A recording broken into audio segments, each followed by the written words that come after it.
Welcome back to the Deep Dive.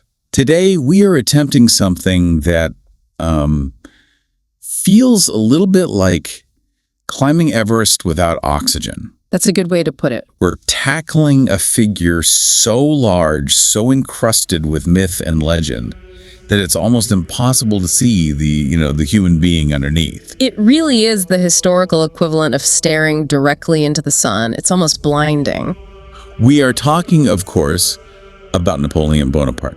And I know the moment I say that name, everyone has an image. Oh, absolutely. The hand in the waistcoat, the bicorn hat, the short jokes, which, by the way, we really need to debunk right out of the gate. Please. Yes, let's get that out of the way. He was about 5'6", 5'7". Which was average height for a Frenchman at the time? Completely average. It was a nickname, Le Petit Caporal, the little corporal. That was a term of endearment from his troops. But the British propaganda machine, they ran with it. And they were very, very good at their jobs.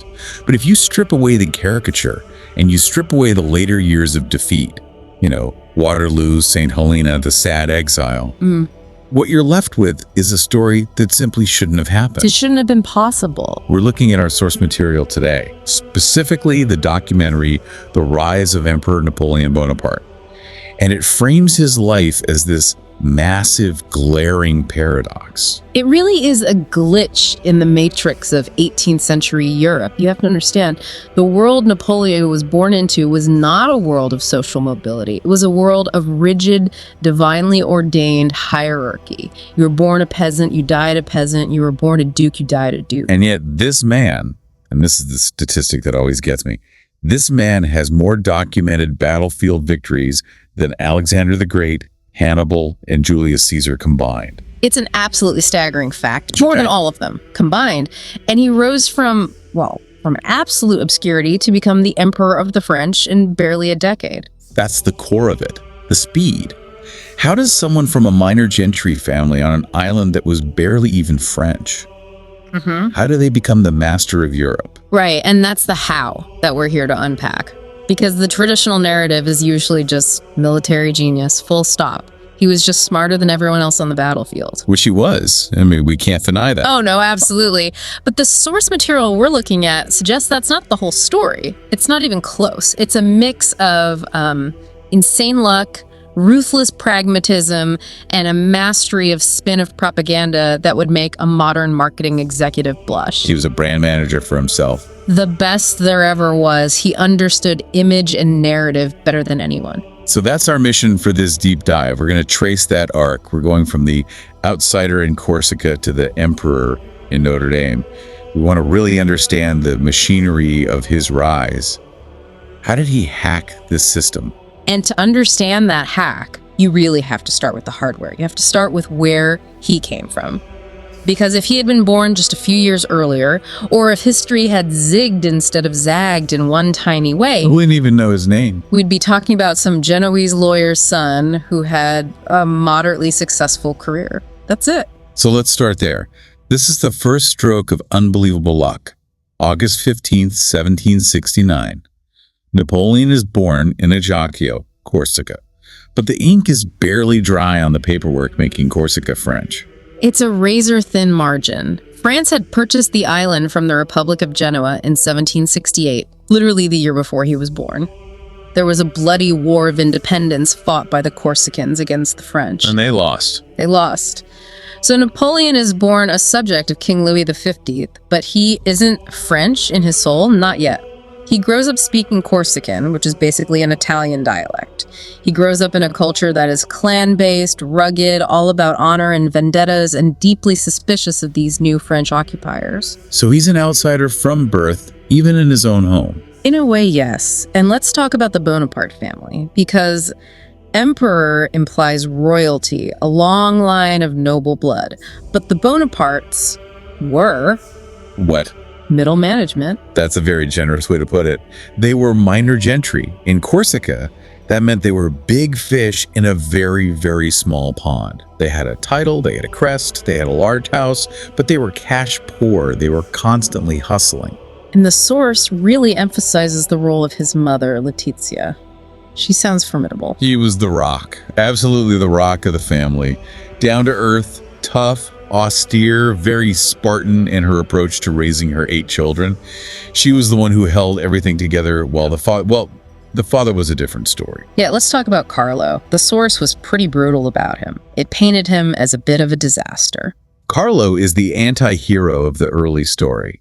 He's charming, he's a lawyer, he's a social climber of the highest order, but he's also a gambler, and he is terrible with money. He essentially leaves the family impoverished. But his story is absolutely key to understanding Napoleon's psychology, isn't it? Because initially, Carlo was a patriot.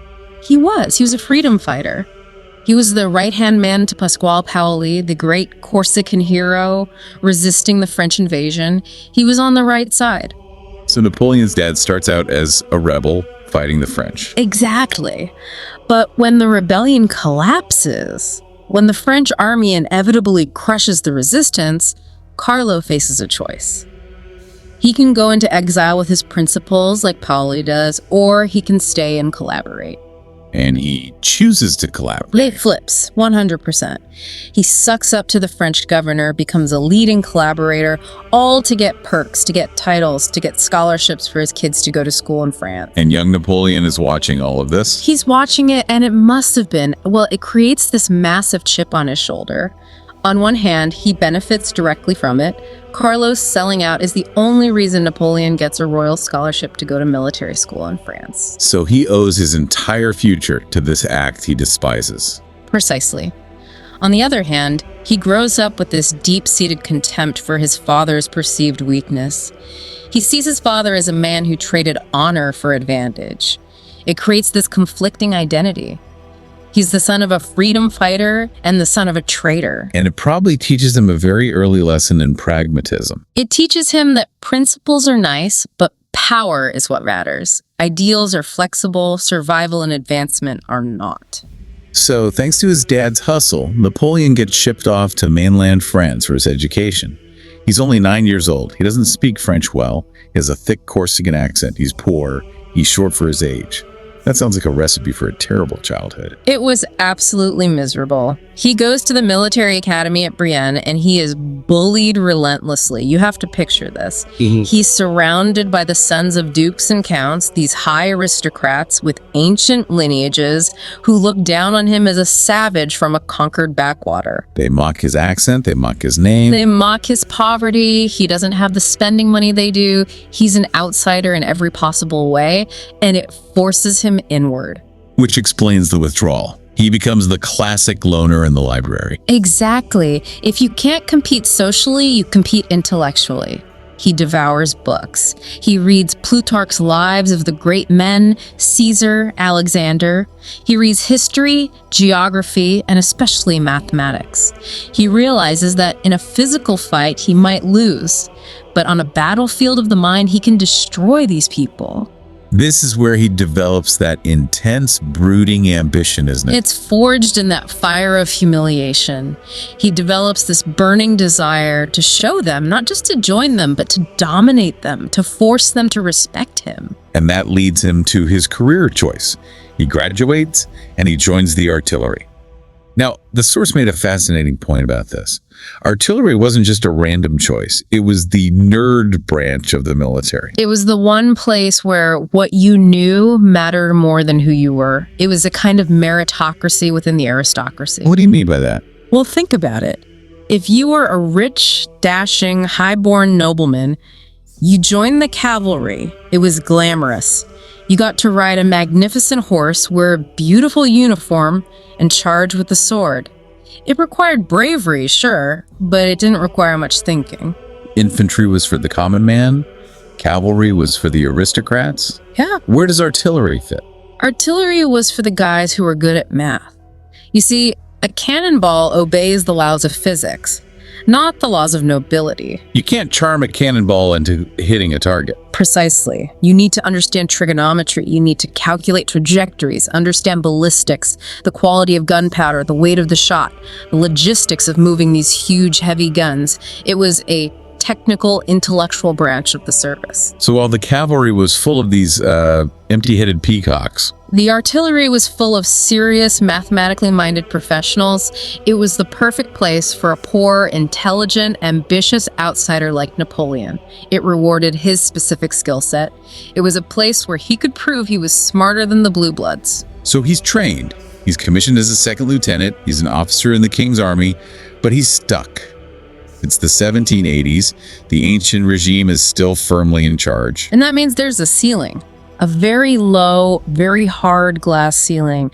No matter how good he is at math, no matter how brilliant a gunner he is never going to be a general. Why not? Because he doesn't have the right last name. He's a Bonapart, not a Rohan or a Montmorency. The top jobs were reserved for the high aristocracy. He was, as the source says, condemned to mediocrity because of his birth. His career path was to retire as a middle-aged captain. That was it. And for someone with his ego and his ambition, that must have been a prison. It was intolerable. So frustrated, he takes a long leave of absence and goes back to Corsica. He tries to be a big fish back home. He gets involved in local politics, and he goes to his childhood hero, Pasquale Paoli, the guy his dad betrayed, who's now returned from exile. He tries to join the cause. Put me in, coach. He does. He expects Paoli to embrace him as the next generation of Corsican leadership, but this is the heartbreak that really hardens him. What happens? Paoli looks at him and doesn't see a brilliant young patriot. He sees Carlo. He sees the son of the collaborator. He freezes him out. He basically says, "We don't want you. You're one of them now. You're French." Wow. So he's rejected by the French for being Corsican, and then rejected by the Corsicans for being French. He belongs nowhere. It is the defining crisis of his youth. And it forces a cold, hard realization. He realizes that Corsica is a dead end. It's too small, too tribal, too backward-looking. It can't contain his ambition. Not even close. If he wants to achieve the greatness he feels burning inside him, that Alexander the Great destiny he's been reading about since he was a boy, he has to do it on the main stage. He has to conquer France from within.